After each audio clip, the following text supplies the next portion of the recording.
¿Cuánto hielo queda en la Antártida? Algunos científicos se han dado a la tarea de conocer este dato por medio de un análisis detallado de información recopilada durante los últimos 50 años de exploraciones. La respuesta a la que han llegado es que el continente blanco contiene unos 26.5 millones de kilómetros cúbicos.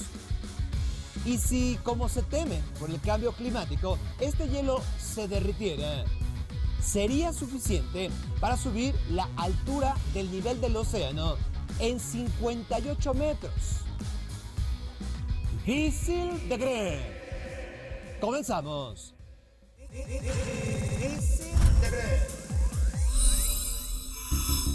La sabiduría popular dice que, como padre, uno quiere lo mejor para sus hijos. Pero, en casos extremos, el cumplir todos los caprichos de los menores los puede convertir en tiranos, auténticos tiranos que no se tientan el corazón para maltratar a sus padres y hasta para humillarlos. Hablemos entonces de los niños tiranos. Existen. Son difíciles de creer. Hiperproteger a los hijos significa alejarlos de cualquier cosa o situación que les genere el más mínimo indicio de estrés o ansiedad. Pero, en vez de protegerlos, lo único que estamos haciendo es evitar que maduren a su propio ritmo. Esto, el niño lo identifica como una señal de debilidad y poco a poco va aprendiendo cómo utilizarla a su favor. Porque los padres están dispuestos a satisfacer todos y cada uno de sus deseos porque no soportan ver sufrir a su hijo. Esto lo comienzan a hacer los padres desde los primeros años. Y es hacia los padres que va dirigida la agresión conforme el niño va creciendo. Pero, aún más terrible, es que en el 47% de estos casos, el pequeño tirano llega a tener un control absoluto al grado que es capaz de ocultarlo al mundo exterior con la apariencia de ser un hijo perfecto. Mientras que el otro 53% es mucho más fácil de identificar, ya que su actitud se ve reflejada en sus constantes conflictos escolares. El psicólogo Eddie Gallagher dice que en su experiencia ha conocido casos del síndrome del emperador. Repito, síndrome del emperador. En este, el niño que humilla durante el día a sus padres es incapaz de pedir cobijo y de mostrarles su miedo a las tormentas durante la noche, porque piensan que perderían su poder si demuestran la misma debilidad que sus papás. La pregunta entonces es, ¿cómo identificar simples caprichos de lo que sería el inicio de una tiranía? Según los especialistas, el signo diferencial es la satisfacción del infante. Es decir, cuando el niño comienza a disfrutar el humillar a sus propios padres. El ser hijo único parece influir de forma directa en este comportamiento, ya que el 37% de los casos del síndrome emperador se da en familias con un solo vástago, y aunque se da de manera mayoritaria en varones, y las niñas tienden a abusar de este poder al menos en 1 de cada 5 casos. Sí, en esa estadística, una princesa se convertirá en despiadada tirana si los padres le dan la oportunidad.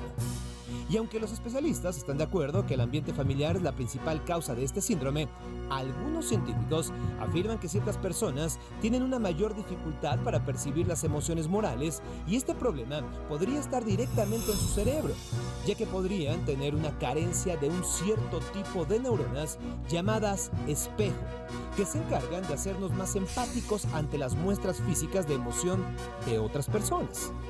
Estudiosos del tema dicen haber encontrado algo similar, y escuchémoslo también con alguna reserva, algo similar en algunos asesinos. En algunos casos, uno de los progenitores se alía con el pequeño tirano. Esto para vengarse de su pareja. Los niños tiranos regularmente saben molestar a los demás, pero no soportan que los molesten a ellos. Tienen una baja tolerancia a la frustración y difícilmente aceptan equivocarse o fallar. Tampoco les interesan mucho los derechos de los demás, pero los de ellos los defienden a capa y espada. Cuando el problema ha llegado hasta la adolescencia, los jóvenes amenazan a sus padres con largarse de la casa o lastimarse. Lo primero que se debe hacer en este caso para terminar con la tiranía del menor es establecer reglas claras que regulen la convivencia familiar. Enseñar que es mejor respetarse que lastimarse para transmitirle valores y darle responsabilidades. Aplicar la máxima que dice: solo se educa cuando se exige y solo se exige cuando se ama. Dedicar tiempo a los hijos es la mejor inversión que cualquier padre pueda hacer. Pero tiempo educativo, donde ambos aprendan y compartan. El que en muchas familias no se pueda dar esta convivencia trae problemas y es difícil de creer.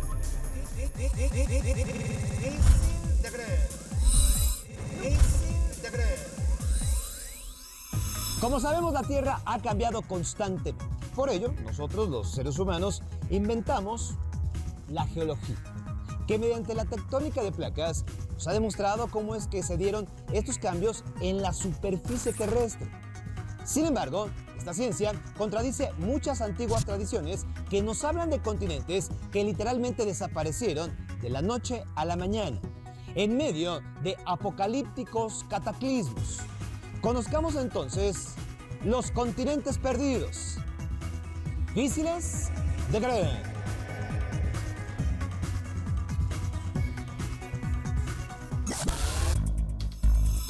La Atlántida es la más conocida de estas tierras perdidas, y es el mismísimo filósofo Platón quien nos habla de ella. Según sus escritos, habría existido unos 9000 años antes de nuestra era, una potencia marítima habitada por los atlantes, y de ahí su nombre.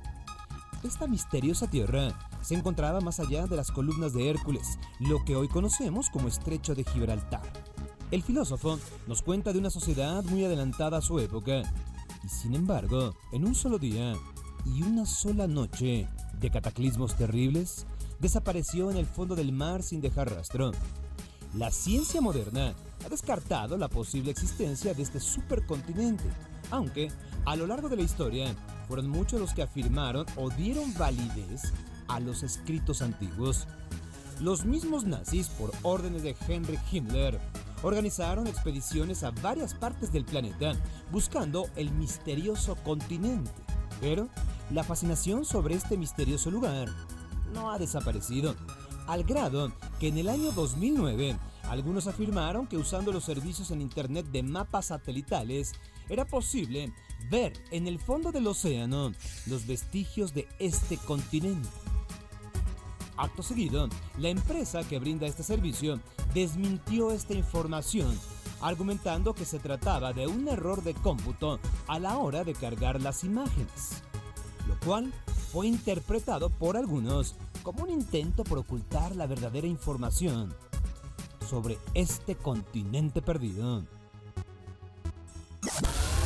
Desde el año 2005 se realizan congresos internacionales donde los especialistas en la Atlántida se reúnen para comparar su información y descubrir de una vez por todas la ubicación real de este continente perdido. Pero la Atlántida no es la única tierra perdida que alimenta las fantasías de los investigadores. No. Existen en los anales de la historia otros continentes místicos que desafían a la ciencia moderna. El primero de ellos es Mu, una tierra que se habría encontrado en algún lugar del Océano Pacífico y que, al igual que la Atlántida, desapareció sin dejar rastro.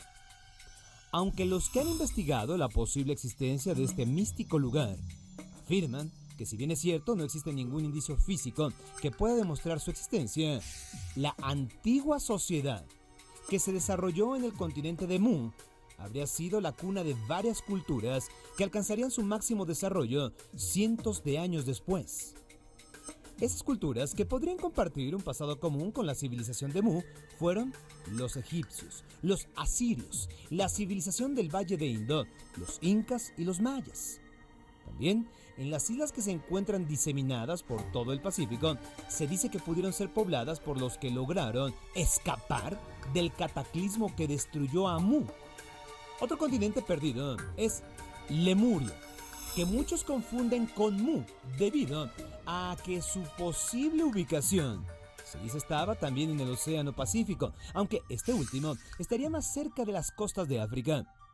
Este continente perdido debe su nombre a que supuestamente estaba habitado por lémures, unos pequeños primates que hoy en día podemos ver en la isla de Madagascar. Todos los continentes perdidos tienen una cosa en común.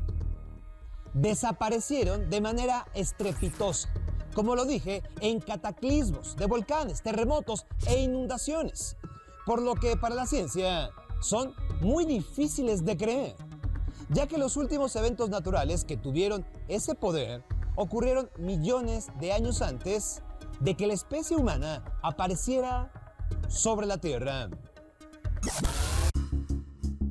Una explicación que dan los creyentes de estos continentes perdidos es que fueron habitados por civilizaciones previas a las humanas, tal vez de origen extraterrestre, y que en un momento preciso abandonaron este planeta para dar paso a la humanidad con el fin de permitir un desarrollo propio del hombre, por lo que fueron ellos mismos quienes borraron cualquier vestigio de su existencia hasta que fuéramos capaces de descubrir los pocos indicios que dejaron gracias a nuestro desarrollo científico, tecnológico y espiritual. Por otro lado, hay que decir que además de los continentes de los cuales ya hemos hablado, se piensa que existieron otras dos tierras míticas al norte de nuestro planeta. La primera es Thule o Chile, de la cual hacen referencia los romanos en varios escritos. El segundo es Hiperbórea, ubicada en el Ártico y de la que se dice sus habitantes eran capaces de sembrar y cosechar sus alimentos en un solo día. En febrero de este año, científicos de Alemania descubrieron un microcontinente. Repito, microcontinente cerca de la isla de Madagascar. Este se ubica a cientos de metros bajo el mar, cubierto por roca volcánica, por lo que muchos ya especulan que podría ser uno de los primeros vestigios reales de Lemuria. Difícil de creer.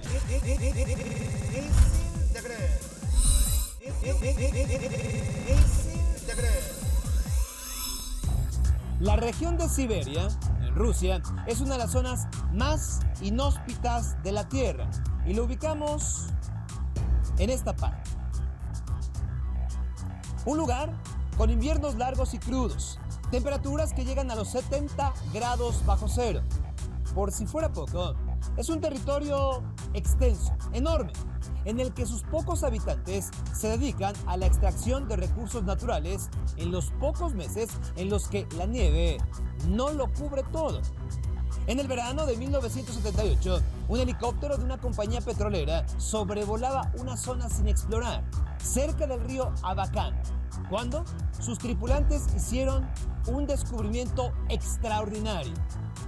En esa zona, que se encontraba a más de 200 kilómetros de la población más cercana y que no había sido explorada por el gobierno, había evidencias de vida.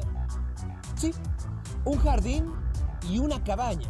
Pero, ¿quiénes habitaban este lugar alejado de toda civilización?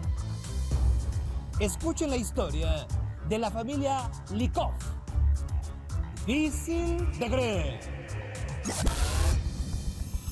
Los tripulantes del helicóptero descendieron con cuidado, temerosos, sin saber quiénes eran los que habitaban esa zona enclavada en el olvido.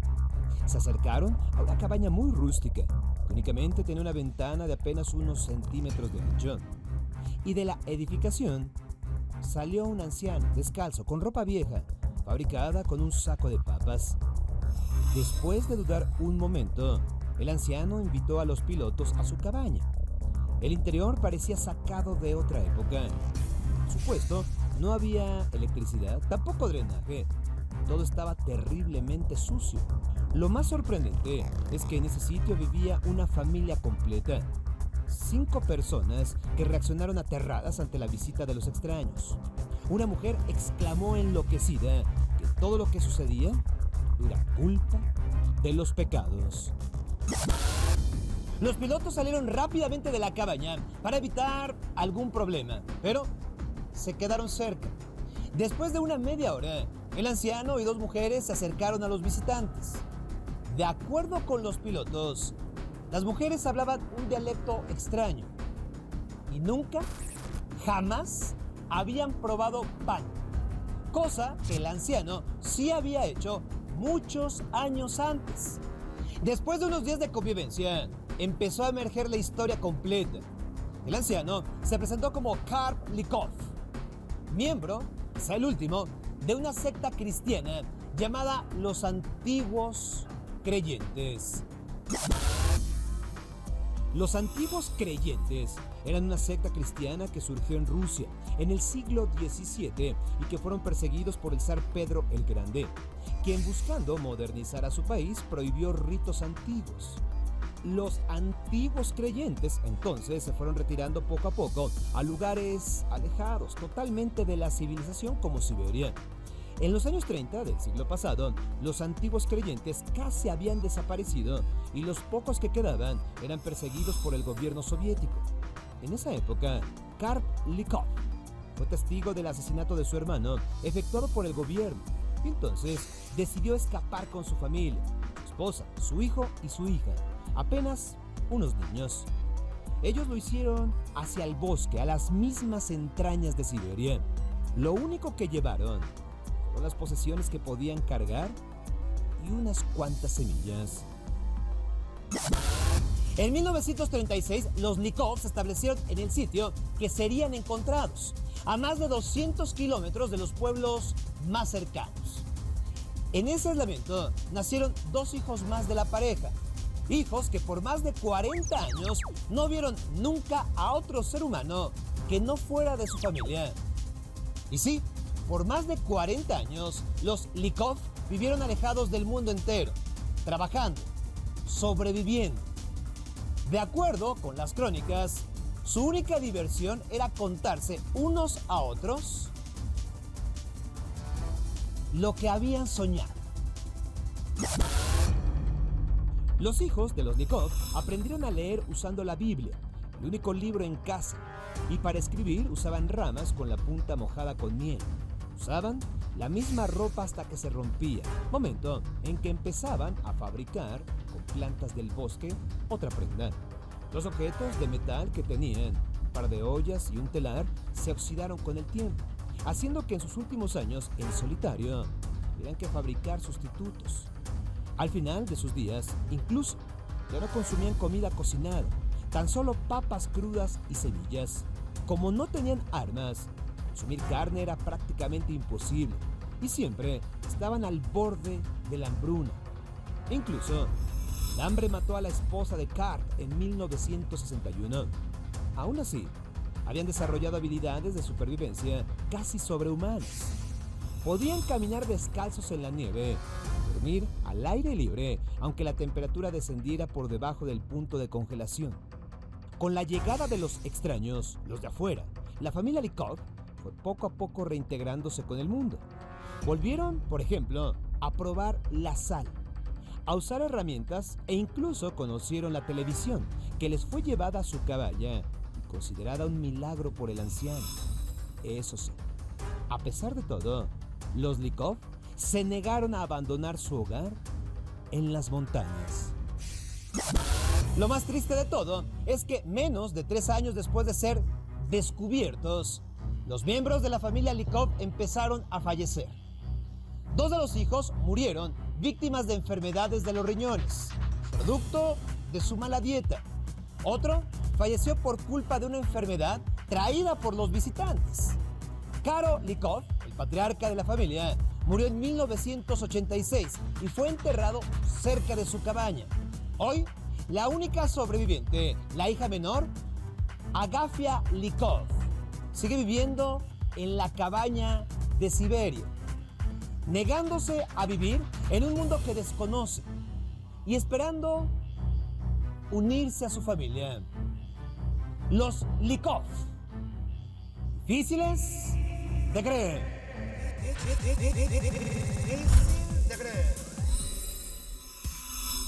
Tomar un medicamento de forma oral es una de las formas más comunes para cualquier tratamiento. Pero, ¿se imaginan que su medicina fuera administrada por su ropa? Bueno, eso es lo que están desarrollando investigadores de la Universidad de Granada en España. Un tejido inteligente que libere la dosis precisa de medicamento a nuestro cuerpo en el momento indicado. Hablemos de este y otros avances médicos fascinantes, maravillosos, difíciles de creer. Cuando uno toma una pastilla, buena parte de la sustancia activa del medicamento se destruye por los ácidos del estómago. Con el tejido inteligente, esto no ocurriría, ya que mediante la piel el medicamento llegaría directo al torrente sanguíneo, haciendo mucho más efectivo el tratamiento. Otra de las ventajas de este invento es que el tejido será capaz de reaccionar a los cambios de luz y clima, así como al pH del paciente, y prevenir problemas cutáneos como la psoriasis, las verrugas e inclusive algunos melanomas. Pero, además de administrar el medicamento, ¿por qué no tener monitoreado los signos vitales del paciente sin que tenga que estar conectado todo el tiempo a complejos aparatos? Bueno, pues esto lo han desarrollado científicos de la Universidad Carlos III de Madrid, España, mediante un prototipo llamado Lobin, el cual es capaz de medir el ritmo cardíaco, la temperatura, el ritmo respiratorio y avisar en caso de alarma a los doctores. Por ahora, este prototipo se desarrolla para utilizarse dentro de los hospitales, pero en un futuro no muy lejano, los pacientes podrían realizar sus actividades cotidianas con la tranquilidad de que su médico está al tanto en cada momento de sus signos vitales. La malaria y el dengue son dos de las enfermedades que se transmiten por el piquete de los mosquitos. Pero ahora imaginen que en lugar de que los mosquitos nos transmitieran la enfermedad, ellos nos ayudaran a combatirla. Desde hace algunos años, países como Brasil han modificado genéticamente a los mosquitos portadores de la enfermedad para que no se puedan reproducir correctamente y de esta forma disminuir hasta en un 90% la población de mosquitos. Así, también se reduce de manera drástica la transmisión de las enfermedades. Otro gran problema de la medicina es el daño que sufren algunos órganos como el corazón cuando se presenta un infarto, ya que tanto la masa muscular como las redes capilares literalmente mueren. Sin embargo, científicos de la Universidad de California han inventado un hidrogel, repito, hidrogel, capaz de restaurar el tejido muerto una vez que se coloca en la zona afectada. Hasta ahora se ha probado únicamente con cerdos, pero se espera que este año comience la experimentación en seres humanos, con lo que los millones de personas que sobreviven a los ataques cardíacos cada año podrían tener una nueva oportunidad de vida. Ahora hablemos de los huesos. ¿Se imaginan tratar la osteoporosis tomando simplemente una ración de lactobacilos? Sí, lo escucharon bien, lactobacilos. El mismo tipo de probiótico que ayuda a nuestra flora intestinal y a nuestro sistema inmune. Esto es lo que han descubierto científicos de la Universidad Estatal de Michigan al experimentar con ratones, ya que el Lactobacillus reuteri ha aumentado la densidad ósea en los roedores, por lo que tal vez en un futuro no muy lejano, un simple yogurt nos podría prevenir de osteoporosis. Los llamados smartphones o teléfonos inteligentes también han entrado en el negocio de la salud, por decirlo de alguna forma. Y cada vez son más populares las aplicaciones que permiten monitorear la salud misma y según los desarrolladores de estas mismas aplicaciones, en poco tiempo podríamos tener un chequeo completo de nuestro organismo utilizando tan solo el teléfono celular. Como por ejemplo, aquí en tengo una aplicación que me mide la presión sanguínea, el pulso. Tan solo con colocar en esta parte de la cámara mi dedo y así empiezo a monitorear mi ritmo cardíaco. Una enfermedad tan complicada como la esclerosis múltiple ya utiliza las ventajas del teléfono inteligente o smartphone. Esto mediante una aplicación que permite a los pacientes con esta enfermedad conocer la evolución de su caso y estar al día con las últimas noticias sobre los avances científicos para su tratamiento. También, las migrañas ya tienen su aplicación en teléfonos inteligentes.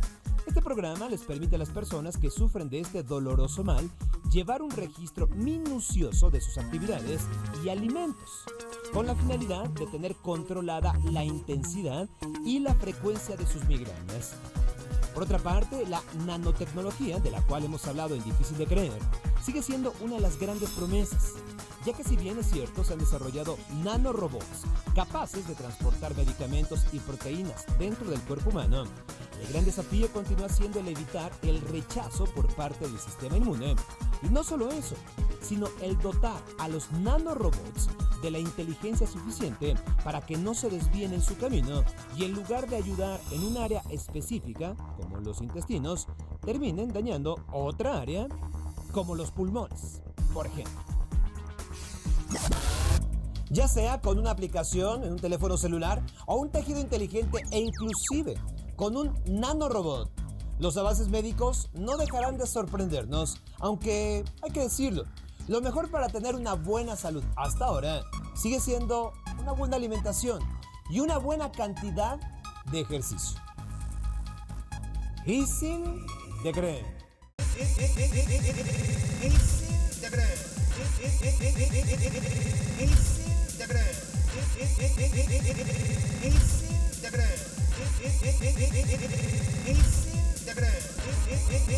Difícil de creer.